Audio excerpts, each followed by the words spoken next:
Over the past few years, I've increasingly caught myself in the same feeling. I saw intelligent, hard-working, honest people. People who genuinely try. They work. They think. They search. They experiment. And yet their lives barely changed. Not suddenly. Not dramatically. But slowly, almost imperceptibly, year after year. It felt strange. Because on paper everything looked right. Lots of action, lots of effort, plenty of information. And the more I watched it, the more clearly I understood. The problem isn't that people don't do enough. The problem is how those actions are built into their lives. I started looking wider. Not only at the present, but at the past. At cities that grew for centuries. At societies that knew how to accumulate results. And at those that burned out, despite enormous effort. I kept seeing the same pattern again and again. Some systems amplified every action. Others erased it. And the difference wasn't people's energy. Not their talents. And not their motivation. The difference was the structure of thinking. How decisions were made. How attention was distributed. And which actions actually had a chance to change anything. Over time, it became obvious to me. If a person is doing a lot, but life barely moves, they are acting inside an ineffective architecture. They can speed up. They can try harder. They can exhaust themselves more. But the result will still be weak. Because the system they live in doesn't accumulate effort. That is exactly what I want to unpack next. Calmly. Consistently. Through real examples. From the past and from the present. Because sometimes, for life to start changing, you don't need to do more. You need to understand why what you're already doing isn't taking you where you expect it to go. Over time, I began to notice one strange pattern. It appeared in different countries, in different eras, and under completely different circumstances, yet its essence remained the same. People could be busy almost continuously. They could work a lot, think a lot, talk a lot about the future, make plans, study, develop, search for opportunities. And yet their lives changed very little, or did not change at all. At first, I thought this was a special case. A feature of the modern world. Information overload, stress, the pace of life. But the more I observed, the clearer it became. This is not a feature of our time. It is a recurring pattern. It existed long before the internet, offices, and the digital economy. It appeared in ancient cities, in empires, in trading states, and in the lives of individuals. And every time it looked the same. An enormous amount of effort, and a remarkably modest result. At some point, I stopped looking at individual people. And began looking at the systems within which they acted. That is where the picture finally became clear. When we talk about efficiency, most people automatically think about speed. About doing more. Doing things faster. Optimizing the day, tasks, habits. But a different, far more important, question is almost never asked. What system are all these actions embedded in? History shows that speed by itself solves very little. Societies that moved too fast without structure often collapsed. Those that moved slowly but systematically accumulated results for centuries. One of the clearest examples is ancient Egypt. From a modern perspective, Egyptian society would appear extremely inefficient. Slow. Hierarchical. Without constant innovation. Without an obsession with acceleration. And yet it was precisely there that projects were created. With horizons stretching decades ahead. People began construction knowing they would never see its completion. Decisions were made not for immediate results, but for stability. Efficiency there was measured not by the number of actions per day, but by how well an action fit into a long trajectory. And this is a crucial point. The Egyptians were not more hard-working than other peoples. They simply acted within an architecture in which effort was not erased. A very different example is Rome. Rome is often portrayed as an empire of force and conquest. But if you look deeper, it becomes clear. Rome's main weapon was not its army, but its organization. The Romans did not rely on the brilliance of individuals. Their system was built so that results endured, even when specific people disappeared. Roads were built to a standard. Legions were assembled by template. Governance did not depend on inspiration. If a legion was destroyed, it was tragic, but not catastrophic. The system allowed another to be formed. Rome understood a simple truth. True efficiency begins where results do not depend on heroism. And here a sharp contrast with the modern individual emerges. Today, much depends on personal strain, on constant effort, on the need to hold everything together. If a person stops pulling, the system collapses. Work stalls. Projects stop. Income falls. This is a clear sign of an inefficient architecture. The more I studied such examples, the clearer it became. People rarely lose because they don't try hard enough. Much more often, they lose because they act inside structures that do not accumulate effort. This applies not only to states or empires. It directly applies to the life of an individual. I saw people who spent years improving their skills without changing their standard of living. I saw those who worked a lot, but never escaped the same circle of tasks. I saw those who were constantly busy, yet could not say where all of it was leading. In all these cases, the problem was not discipline, and not motivation. The problem was the architecture of decisions. There is one sign by which you can almost always tell that a system is inefficient. If a person is forced to make the same decisions from scratch every single day, that system will exhaust them. If every action requires constant control, tension, and involvement, results will not grow linearly. History shows that stable structures always aimed for the opposite, reducing dependence on effort in the moment. The trading cities of the Middle Ages understood this well. Merchants of Venice or Genoa did not build their strategy around a single successful deal. They accounted for losses in advance. They knew some ships would not return. Some investments would fail. But their system was designed so that the overall result still grew. Efficiency here was not about avoiding mistakes, but about ensuring that mistakes did not destroy the trajectory. Modern individuals often do the opposite. They fear mistakes, deviations, instability. And as a result, they choose decisions that feel safe, but lead nowhere.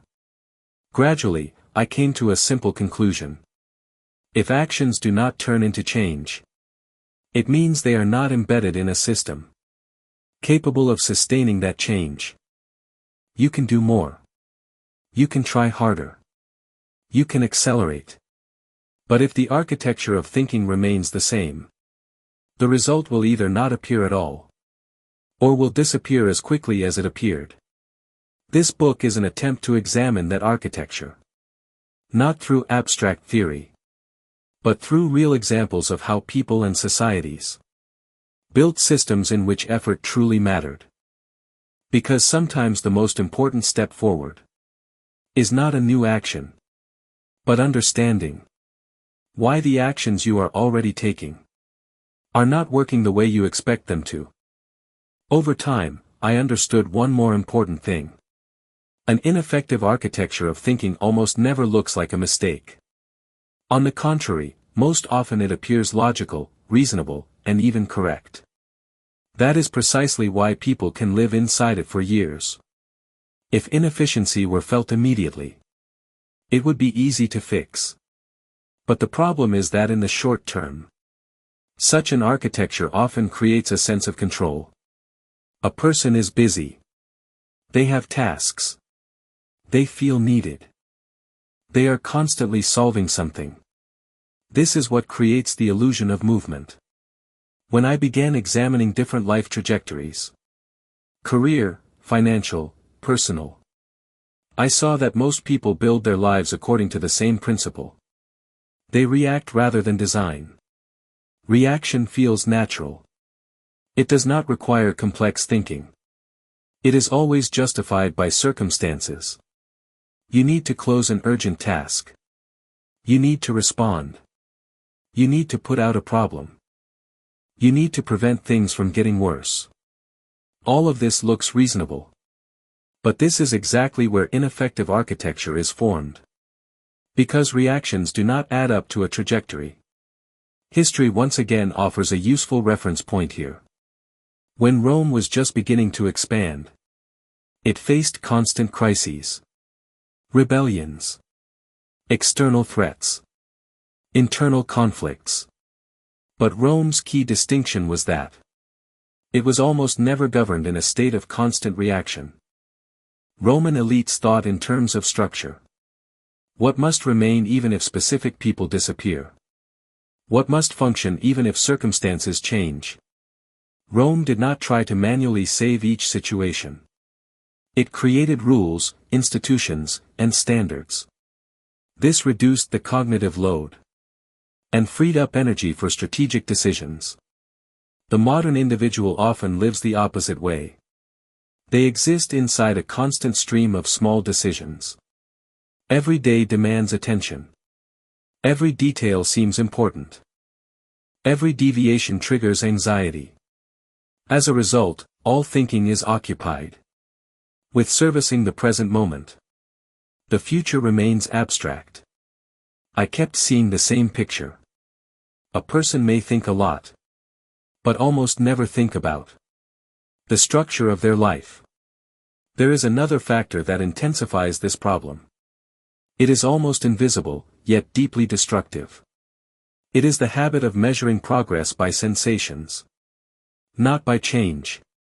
If the day was intense, it must have been productive. If there was tension, there must have been effort. If there were many actions, there must have been progress. But sensations are not the same as results. History is full of examples of societies that were constantly mobilized, yet slowly deteriorated. The late Roman Empire is a good example. Outwardly, it continued to function. Laws were passed. Armies existed. Administration worked. But the structure no longer accumulated results. Decisions were made to preserve appearances, not to create development. This state can last a very long time. And that is precisely why it is so hard to notice. At the level of an individual, this looks even quieter. A person can remain in the same place for years, while being constantly exhausted. They are not inactive. They are simply acting within an architecture that does not amplify them. In such systems, effort is spent, but not invested. This is the key difference. When I began to closely observe people who did manage to exit this state, I noticed one common trait. They stopped asking the question, "What should I do next?" and began asking another, "What are my actions accumulating into?"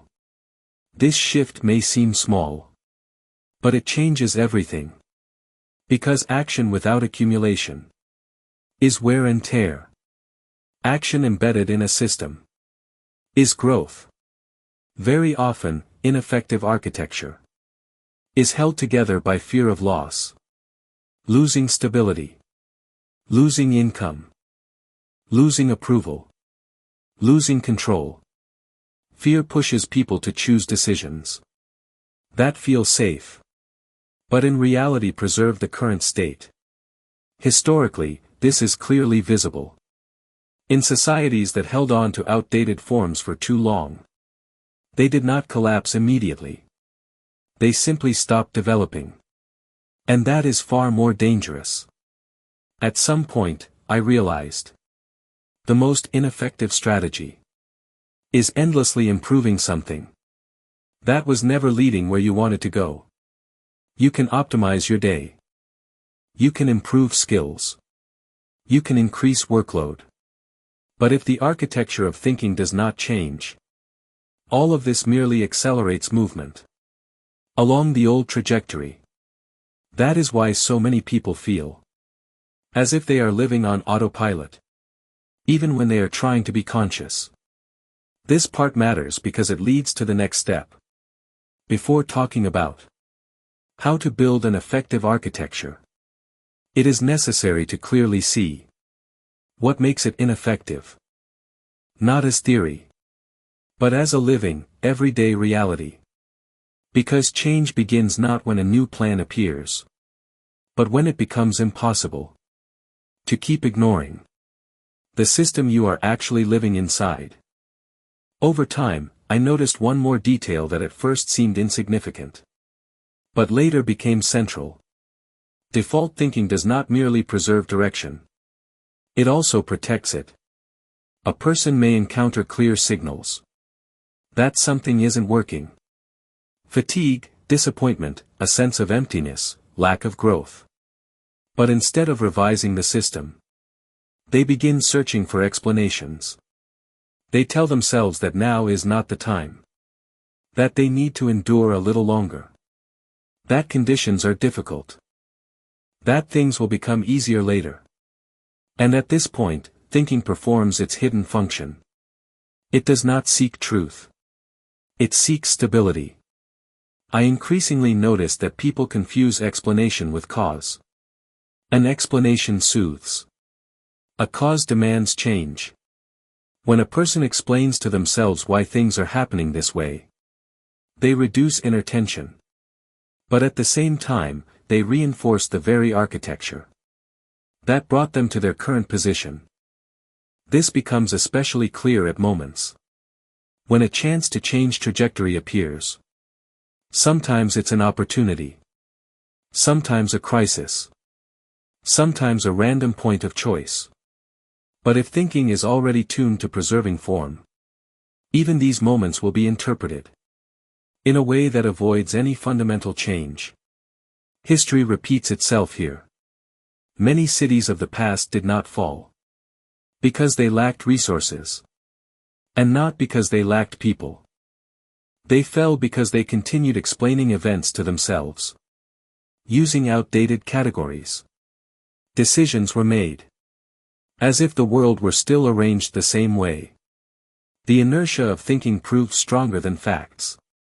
On a personal level, this looks gentler, but no less destructive. A person may feel that their potential exceeds the life they are living now. But every time there is a need to step beyond familiar boundaries, an inner dialogue begins. This is risky. This isn't really me. I need more preparation. Now is not the best moment. Each of these arguments sounds reasonable. The problem is that they do not work in isolation, but as a system of defense against change. I increasingly came to the conclusion that default thinking is not just a habit of thinking in a certain way. It is a mechanism for preserving identity. A person does not simply fear change. They fear ceasing to be who they are accustomed to thinking they are. As long as identity remains the same, decisions will reproduce the old trajectory. Even if outwardly it seems that the person is striving for something new. Here an important paradox emerges. Many people say they want change. But in reality, they want circumstances to change, not themselves. They want different results, but not a different logic of life. History shows that such expectations almost never come true. Change happens only when it is not a single decision that is reconsidered, but the structure within which those decisions are made. The longer I observed this process, the clearer it became. The inertia of life rarely feels like a problem. It feels like normality. And that is precisely why it is so dangerous. As long as everything feels normal, there is no inner impulse to change anything. Even if dissatisfaction is accumulating inside. This state can last a very long time. Years. Sometimes decades. And at some point, it becomes obvious. If you do not question what feels natural and familiar, life will continue to move along the already defined trajectory. Not because a person is incapable of more, but because the system they live in does not allow for a different direction. This is where the most important stage begins. The transition from observation to conscious revision. At some point, I began to notice that inefficiency rarely looks like failure. More often, it looks like stability. People don't usually feel that something is fundamentally wrong with their lives. They feel busy. They feel responsible. They feel occupied. And that is precisely why inefficiency can exist for so long without being questioned. What quietly holds everything in place is not a lack of ambition, but the roles people step into, often without realizing it. A role rarely announces itself. It forms gradually. The reliable one. The one who always delivers. The one who doesn't take unnecessary risks. The one who keeps things running. At first, these roles are useful. They create order. They bring stability. They are rewarded by the environment. But over time, something subtle happens. The role stops being a function and becomes an identity. And once that happens, decisions begin to serve the role rather than the trajectory of life. History shows this pattern clearly. In many declining states and empires, people did not suddenly become incompetent. Administrators still knew how to administer. Soldiers still knew how to fight. Merchants still knew how to trade. What disappeared was alignment between roles and reality. People continued to behave as if the world around them had not changed. The structure persisted, but its effectiveness slowly dissolved. Effort remained. Results faded. The same dynamic plays out at the individual level. I have seen people who were intelligent, disciplined, and capable, yet deeply stuck. They worked hard. They did everything right. They fulfilled expectations. But each decision they made reinforced the same underlying identity. They were efficient at maintaining their current position, not at moving beyond it. This is where inefficiency becomes deceptive. From the inside, everything feels justified. Each choice makes sense in isolation. Staying where one is feels responsible. Avoiding risk feels mature. Choosing predictability feels rational. But when viewed over years, these decisions form a closed loop. Life becomes a well-maintained system that produces the same outcomes again and again. One of the most overlooked drivers of inefficiency is not fear of failure, but fear of identity disruption. People often say they want change. What they usually mean is that they want different results without becoming a different version of themselves. But real change almost always demands that. Success alters how others see you. It changes expectations. It disrupts familiar dynamics. And for many, that cost feels heavier than stagnation. I noticed this clearly when observing modern organizations. Many companies fail not because they lack innovation or talent, but because their internal identities become fixed. People are hired into roles and slowly become those roles. Over time, initiative decreases. Adaptation slows. Processes multiply. The organization becomes efficient at preserving itself, not at evolving. Effort increases, meetings expand, reporting grows. Yet meaningful progress stalls. This is structural inefficiency. On a personal level, the pattern is quieter but just as damaging. A person may work longer hours, acquire new skills, and stay constantly engaged, yet feel that nothing fundamentally shifts. Not because the actions are wrong, but because all actions serve the same internal role. Effort becomes maintenance. What makes this particularly difficult is that roles are socially reinforced. Families rely on them. Workplaces reward them. Communities expect them. Breaking out of a role often looks irresponsible or selfish from the outside. That is why inefficiency can feel morally correct. A person may be praised for endurance while slowly losing direction. Over time, I came to understand that real efficiency begins at a very uncomfortable point. It begins when a person becomes willing to disappoint an outdated version of themselves. Not recklessly. Not impulsively. But consciously. Efficiency is not about doing more within the same framework. It is about redesigning the framework that generates decisions. Until that happens, effort will continue to leak away. Quietly, consistently, without dramatic collapse. Most people never reach this point because questioning identity feels like questioning reality itself. It destabilizes certainty. It removes familiar reference points. And yet, without this step, discussions about productivity, discipline, or optimization remain superficial. Because the most powerful inefficiencies are not found in habits or schedules. They are embedded in who a person believes they are allowed to be. This is where the conversation naturally deepens. Once identity is no longer taken for granted, another question emerges, one that reshapes everything. Why do some decisions, even small ones, change trajectories? While massive effort often changes nothing at all. That distinction marks the boundary between exhaustion and leverage. And it is there that efficiency begins to take on a very different meaning. At a certain point, one distinction became impossible to ignore. Some people made relatively few moves. Yet their lives changed direction. Others invested enormous effort. Worked relentlessly. Sacrificed time and energy. And remained in nearly the same place.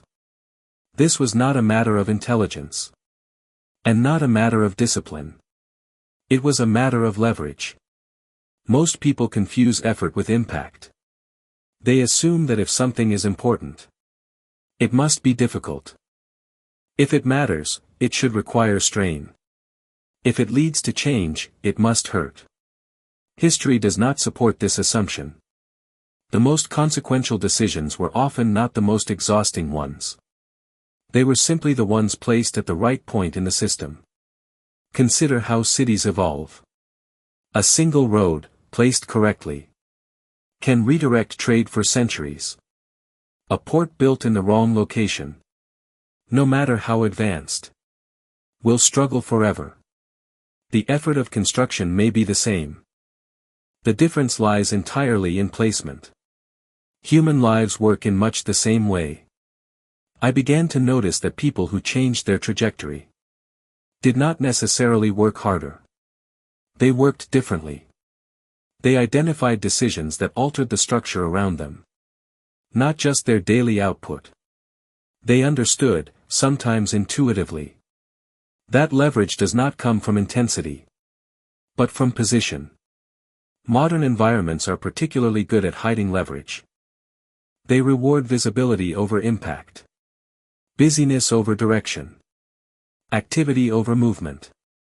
A person can be endlessly occupied and still apply effort at points that barely influence the system. From the inside, this feels like commitment. From the outside, it looks like stagnation. Organizations demonstrate this clearly. Many teams operate at maximum capacity, yet produce marginal results. Meetings multiply. Processes expand. Urgency becomes constant. But the underlying structure remains unchanged. The system absorbs effort without transforming. This is not inefficiency of people. It is inefficiency of design. On a personal level, the same pattern emerges. People often invest tremendous energy in improving performance within a narrow role. They refine skills, optimize routines, and increase output. Yet the role itself offers limited leverage. No amount of excellence within it will meaningfully alter their trajectory. This is one of the most exhausting traps in modern life. I have seen people spend years becoming better at something that had no path forward. Not because they were misguided, but because the structure around them never forced the question. Where does this lead? Without that question, effort becomes habitual rather than strategic. History provides a clear contrast. In periods of rapid transformation, those who succeeded were rarely the ones exerting the most force. They were the ones who recognized inflection points. Moments where a single decision reconfigured the landscape of future possibilities. They chose where to stand, not how hard to push. This applies equally to trade, governance, and personal life. Leverage appears where effort compounds. Where one decision reduces the need for 10 others. Where a small change alters many outcomes downstream. Most people never search for these points, because they are not visible from within constant activity. Leverage requires distance, perspective, a willingness to pause. This is uncomfortable in cultures that glorify effort. Pausing can look like weakness. Strategic restraint can look like laziness. But history repeatedly shows that systems reward those who act at the right level, not those who exhaust themselves at the wrong one. The most efficient individuals I observed shared one trait. They were not obsessed with doing more. They were obsessed with doing less. But at the right points. They were willing to let go of tasks, roles, and efforts that felt productive but produced little change. This often required resisting social pressure. It required tolerating moments of uncertainty, while others stayed busy. Over time, I came to understand that effort without leverage is one of the most common sources of quiet despair. People sense that something is wrong, but cannot articulate it. They feel tired, yet unsatisfied. Active, yet unmoved. The problem is not the quantity of effort. The problem is that effort is being applied where it cannot accumulate. Real efficiency begins when effort becomes optional.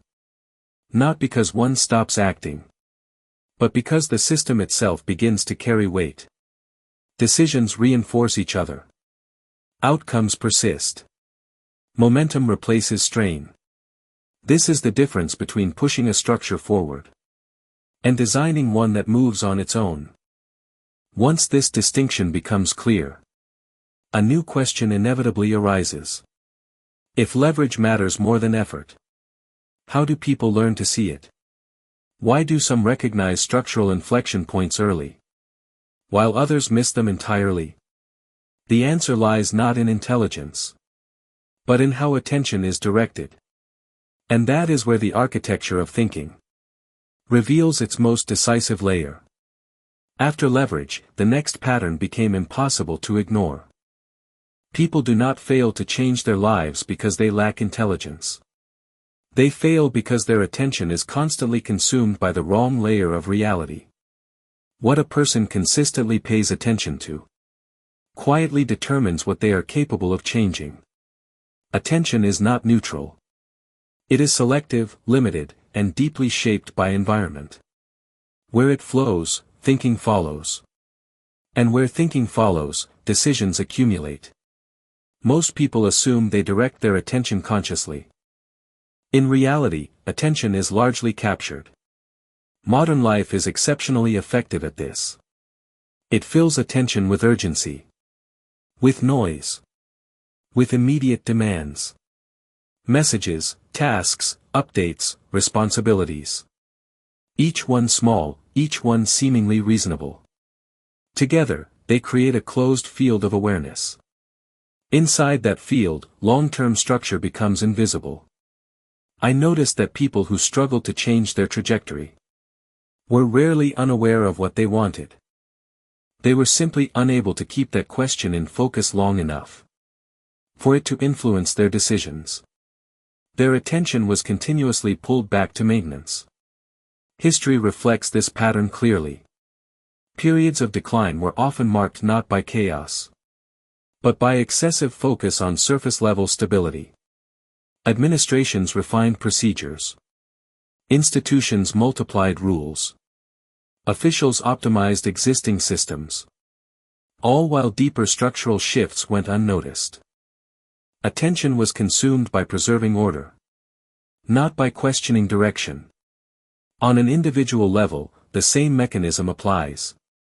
A person may think about the future occasionally, late at night, during moments of exhaustion or reflection. But attention quickly returns to the immediate. Deadlines. Expectations. Obligations. The system of life pulls focus back to what must be handled now. And slowly, the future becomes an abstract concept, rather than a guiding force. I began to see that efficiency is impossible when attention never reaches the level of structure. People become highly effective at responding to circumstances, while remaining ineffective at shaping them. This is not a failure of will. It is a consequence of attentional architecture. Consider how organizations operate. Meetings are held to address immediate issues. Metrics track short-term performance. Incentives reward visible activity. Very little attention is allocated to questioning whether the system itself still makes sense. Those who raise such questions often appear disconnected from real work. Yet history shows that organizations collapse, not from lack of activity, but from sustained attention to the wrong problems. At a personal level, this creates a subtle trap. A person may be extremely competent at managing daily complexity, while being almost entirely absent from decisions that shape the next decade of their life. They attend to what feels necessary, not to what is consequential. Over time, I noticed a clear difference between people who altered their trajectory and those who remained stuck. The difference was not discipline or talent. It was the ability to hold attention on questions that had no immediate payoff. Questions like, where is this leading? What assumptions am I living inside? What decisions am I repeating without noticing? These questions feel unproductive in the short term. They do not resolve urgent tasks, but they reshape the frame within which all tasks exist. Attention that never leaves the present cannot design the future. This is why many people feel that life just happens to them. Not because it is random, but because they rarely observe it from above the moment. I came to understand that one of the most radical acts in a high-noise environment is sustained attention to structure. Not for minutes. For years. This is uncomfortable. It requires resisting constant stimulation. It requires stepping outside cycles of urgency. It often requires appearing less busy than others. But without this shift, efficiency remains superficial. Real efficiency begins when attention is reclaimed. When a person deliberately decides what deserves long-term focus and what merely demands reaction. This is not about ignoring responsibilities. It is about recognizing which responsibilities are shaping the future and which are simply maintaining the present. Most people never make this distinction explicitly.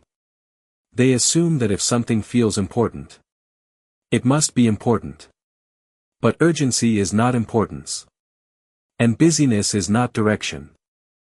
Once attention begins to move upward, from tasks to patterns, from events to structure, a different kind of clarity emerges. Decisions become fewer but heavier. Effort becomes more selective. Outcomes begin to persist.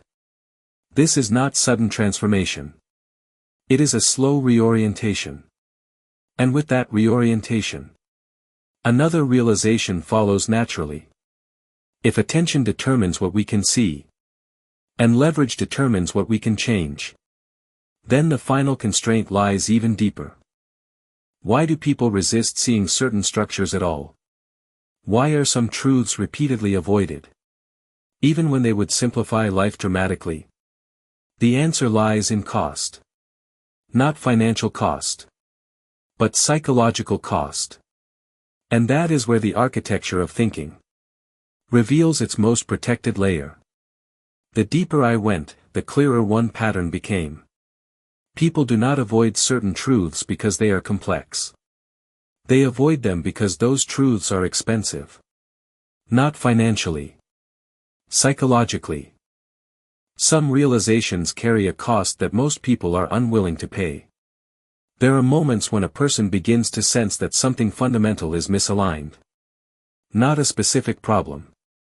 Not a temporary difficulty. But a structural mismatch between who they are and how they live. At that moment, attention naturally pulls away. The mind looks for distractions. For explanations. For ways to soften the discomfort.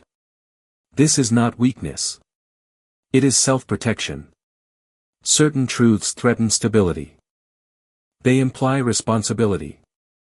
They suggest that many past decisions were not inevitable. They raise the possibility that effort was invested in the wrong direction. Accepting such truths does not merely change plans. It changes self-perception. History shows that societies behave in the same way. When systems approach structural limits, there is often an increase in surface-level activity. More rules. More ceremonies. More rhetoric. These actions create the appearance of control, while avoiding the deeper question. Does the system still make sense? The cost of asking that question is disruption. On a personal level, the mechanism is identical. A person may sense that their work, lifestyle, or trajectory no longer aligns with their deeper capacities. But acknowledging this fully would require more than adjustment. It would require reevaluation of identity, choices, and priorities. And that feels dangerous. I noticed that many people are willing to change habits. They are willing to work harder. They are willing to learn new skills. But they are not willing to question the frame within which all of that effort takes place. Because frames feel like reality itself. The psychological cost appears in several forms. There is the cost of regret. Acknowledging that years may have been spent maintaining a system that could never deliver the desired outcome. There is the cost of uncertainty. Stepping away from familiar explanations without immediately replacing them. And there is the social cost. No longer fitting neatly into expectations that once provided belonging. These costs are invisible. But they are powerful. I began to understand why so many people prefer complexity over clarity. Complexity allows postponement. It creates endless room for improvement without resolution. Clarity, by contrast, demands a response. It forces a decision. In modern environments, this avoidance is often rewarded. People who question structure can be labeled unrealistic. People who step back from constant activity can be seen as disengaged. Meanwhile, those who remain busy are praised. Even if their direction remains unchanged. The system reinforces the behavior that preserves itself. This is why inefficiency can feel strangely safe. It provides routine. It provides justification. It provides a sense of effort without the risk of transformation. Many people unconsciously choose this safety over the discomfort of structural change. I have come to see that the greatest barrier to efficiency is not lack of knowledge or opportunity. It is the unwillingness to absorb the cost of seeing clearly. Clear seeing removes excuses. It removes comforting narratives. It removes the illusion that time alone will solve structural problems. And yet, without this clarity, no amount of optimization will matter. Effort will remain trapped within boundaries that were never designed to lead anywhere else. The architecture remains intact. The outcomes repeat. Those who eventually change their trajectory are not necessarily braver. They simply reach a point where the cost of not seeing becomes higher than the cost of seeing. At that moment, avoidance collapses. This shift does not produce immediate answers. It produces better questions. Questions that feel uncomfortable, but finally relevant. And once those questions are allowed to exist, the architecture of thinking begins to loosen. From here, the conversation naturally moves forward. If seeing clearly carries a cost, how do people learn to pay it without becoming paralyzed? How do they redesign their lives without burning everything down? The answer does not lie in radical action. It lies in understanding how systems change incrementally, through reconfigured constraints. That is where real efficiency becomes sustainable. After clarity comes a question that stops many people. If the structure is flawed, does change require tearing everything down? Most assume it does. They imagine that real change must be dramatic. That it must involve radical decisions, visible breaks, or irreversible moves. History suggests otherwise. The most durable transformations rarely begin with destruction. They begin with constraint. When systems change successfully, they do not add freedom indiscriminately. They remove options.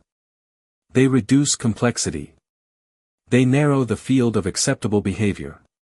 This may seem counterintuitive. But structure evolves not through expansion, but through refinement. Consider how cities adapt over time. When congestion becomes unbearable, the solution is rarely more roads everywhere. It is controlled access. Zoning. Limits. By restricting certain movements, the city creates flow. Efficiency emerges from boundaries. Human lives follow the same logic. Most people try to change by adding more goals, more habits, more commitments. But this often increases friction rather than reducing it. The underlying structure remains the same, now simply burdened with additional effort. I began to notice that people who changed their trajectory sustainably did not start by doing more. They started by deciding what they would no longer do. They eliminated activities that consumed energy without influencing direction. They reduced exposure to environments that reinforced outdated identities. They constrained choice in order to restore clarity. This is not asceticism. It is design. By limiting certain behaviors, people created space for others to gain weight. Attention stabilized. Decisions became simpler. Momentum began to build. History reinforces this pattern. Successful reforms rarely involved complete upheaval. They involved redefinition of rules. Which actions were rewarded? Which behaviors were discouraged? Which paths remained open? Over time, the system adjusted. Not through force, but through alignment. At the individual level, this often appears as a quiet shift. A person stops saying yes automatically. Stops optimizing tasks that no longer matter. Stops performing roles that serve no future. Nothing dramatic happens at first. But internally, the system changes. Effort begins to accumulate. One of the most important constraints people learn to apply is temporal. They stop measuring progress daily. They begin measuring it over longer horizons. This removes pressure. It reduces reactivity. And it allows decisions to be evaluated based on trajectory rather than immediate payoff. Another critical constraint is social. People who change direction often reduce exposure to voices that reinforce old expectations. Not out of arrogance, but out of necessity. Social feedback strongly influences decision-making. If the environment constantly rewards maintenance, growth becomes difficult. I came to understand that sustainable efficiency is not about freedom to act in all directions. It is about freedom from noise. Freedom from unnecessary choice. Freedom from constant justification. This freedom is created through structure. Most people avoid constraints because they associate them with limitation. But the absence of structure does not create freedom. It creates confusion. And confusion consumes energy. When constraints are chosen deliberately, they do not feel oppressive.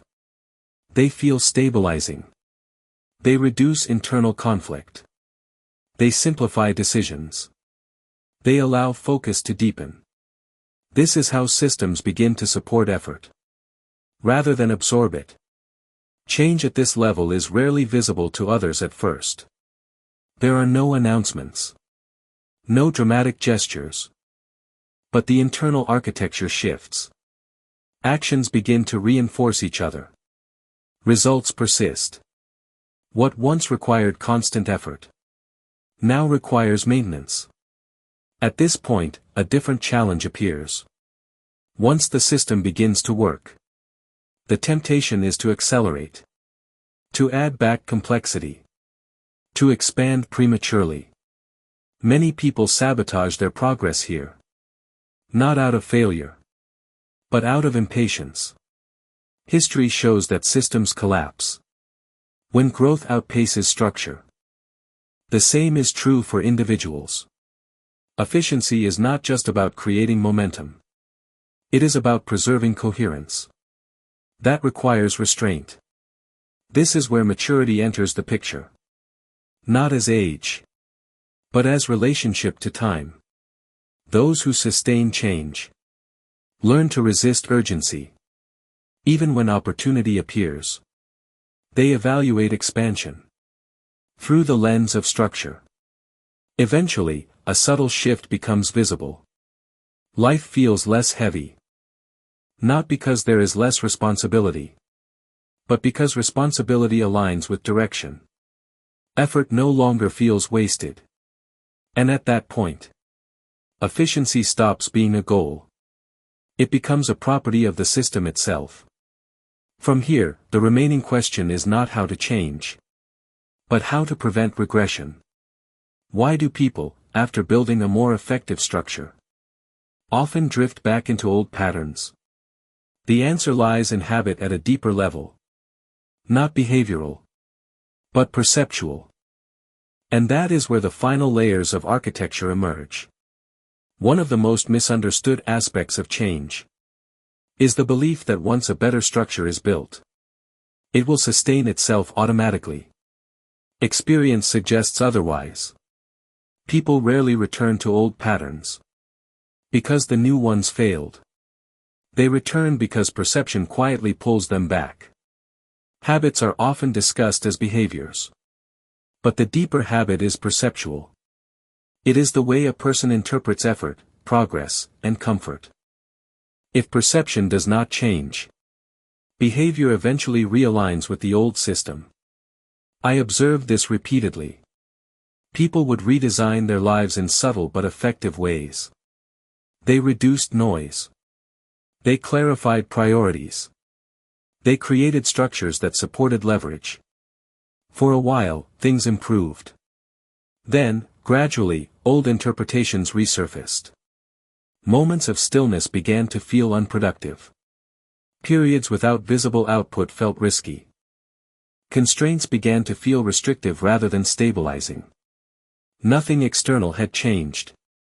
The system was still working. But perception had shifted. History mirrors this dynamic. Periods of reform are often followed by regression. Not because reforms were ineffective, but because the collective perception reverted.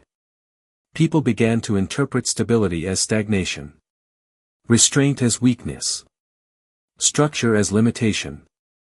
Gradually, complexity returned. The system did not collapse suddenly. It dissolved quietly. At the individual level, regression often begins with a subtle discomfort. A person feels the urge to accelerate, to expand, to reintroduce options. They interpret this urge as ambition. In reality, it is often anxiety. The mind, accustomed to effort as proof of value, becomes uneasy in systems that require less strain. Efficiency can feel unfamiliar, almost suspicious. If life no longer feels heavy, the question arises: am I doing enough? This question is not rational. It is habitual. I came to see that preventing regression is less about discipline and more about recalibrating perception. People must learn to recognize that ease does not imply stagnation, that quiet progress is still progress, that a system working smoothly does not require constant intervention. This shift takes time. It requires repeated exposure to outcomes that persist without exhaustion. Only then does perception begin to adjust. Another source of regression is comparison. When people observe others operating in high-noise environments, they may begin to doubt their own approach. The absence of visible struggle can look like lack of ambition. Social environments often reinforce this distortion. They reward intensity, not coherence. This is why sustaining efficiency often requires selective isolation. Not from people, but from metrics and narratives that distort perception. Those who maintain effective systems learn to trust their internal indicators over external signals. Over time, I noticed a defining trait among those who avoided regression. They measured progress differently. They paid attention to trajectory stability rather than daily fluctuations. They valued consistency over intensity, and they accepted periods of apparent inactivity as part of a larger movement. This does not mean they became passive. On the contrary, their actions became more deliberate. They intervened less often, but at more consequential moments. They trusted the system they had built. Regression, when it occurred, was treated not as failure, but as feedback. A signal that perception had drifted and needed recalibration. This approach prevented panic. It preserved structure. Eventually, efficiency ceased to be something that needed constant defense. It became embedded, not as a rigid framework, but as a stable orientation. Life no longer oscillated between effort and collapse. It moved forward quietly. At this stage, a final distinction becomes clear. Efficiency is not about optimization. It is about alignment. Alignment between perception, structure, and time. When these elements reinforce each other, progress becomes durable. And with that understanding, the question shifts one last time. If efficiency is a property of alignment, what ultimately anchors that alignment over decades? What prevents drift when circumstances change, pressure increases, and old narratives resurface? The answer lies not in control, but in something far simpler. A stable internal reference point. That is where the architecture reaches completion. Over time, I realized that the most stable systems share one quiet characteristic. They are anchored. Not to circumstances. Not to constant feedback. But to an internal reference point that does not shift with noise. Without such a reference, even well-designed structures begin to drift. Most people navigate life using external signals. They measure progress through comparison. They adjust direction based on reaction. They evaluate decisions through immediate response. This creates constant recalibration. The system never settles. An internal reference point works differently. It is not a goal. And not an identity. It is a standard. A stable sense of what matters over long horizons. When decisions are measured against this standard, Short-term fluctuations lose authority. Urgency weakens. Distraction loses weight. History shows that civilizations capable of long continuity were guided by enduring principles rather than momentary advantage. They did not react to every shift. They filtered change through a deeper framework. This allowed them to adapt without dissolving. At the individual level, the effect is similar. People who sustain efficiency over decades do not rely on motivation. They rely on orientation. They know what kind of life they are building, even when progress is not immediately visible. This orientation changes how effort feels. Work is no longer proof of worth. Activity is no longer reassurance. Effort becomes instrumental rather than emotional. It serves structure, not anxiety. I noticed that once this internal reference stabilizes, decision-making simplifies. Fewer choices feel meaningful. Many options lose appeal. This is not loss of freedom.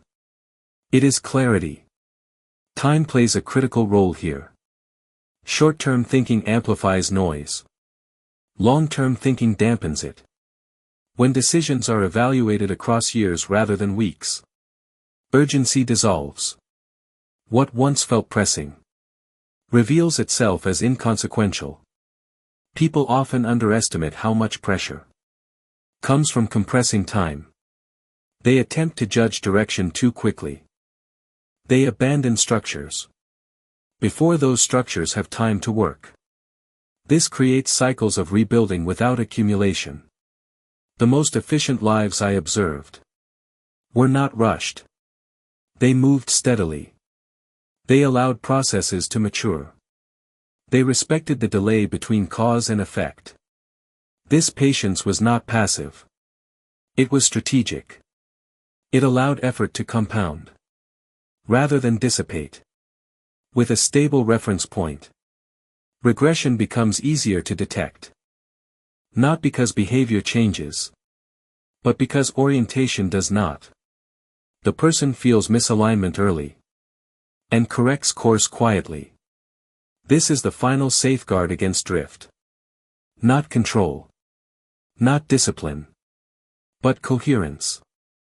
Coherence between intention, structure, and time. When coherence holds, life does not require constant correction. Momentum replaces force. At this stage, efficiency ceases to be a concept. It becomes a lived condition. Actions align naturally. Effort feels proportionate. Progress persists without strain. What remains, then, is not a method, but a way of seeing. Seeing life not as a series of tasks to manage, but as a system to orient. And that brings the architecture to its final layer. Not a conclusion, but a perspective. One that remains stable, even as circumstances change. At the end of this exploration, one thing became clear to me. Efficiency is not something you achieve. It is something you inhabit. It is not a peak to reach, but a structure to live inside. Most people search for efficiency as a solution. They want techniques, frameworks, rules that promise control. But efficiency does not come from control. It comes from alignment. Throughout history, systems that endured were not those that tried to dominate complexity. They were those that understood their place within it. They accepted limits. They respected time. They designed structures that worked with reality, rather than against it. At the personal level, the same principle applies. A life built on constant correction will always feel unstable. A life built on orientation absorbs shocks without losing direction. I came to see that the deepest form of inefficiency is living reactively inside a structure you did not consciously design. In such systems, effort feels endless. Progress feels fragile. And time feels heavy. But when the architecture is deliberate, Everything changes quietly. Decisions simplify. Energy stabilizes. Effort gains meaning. Not because life becomes easy, but because it becomes coherent.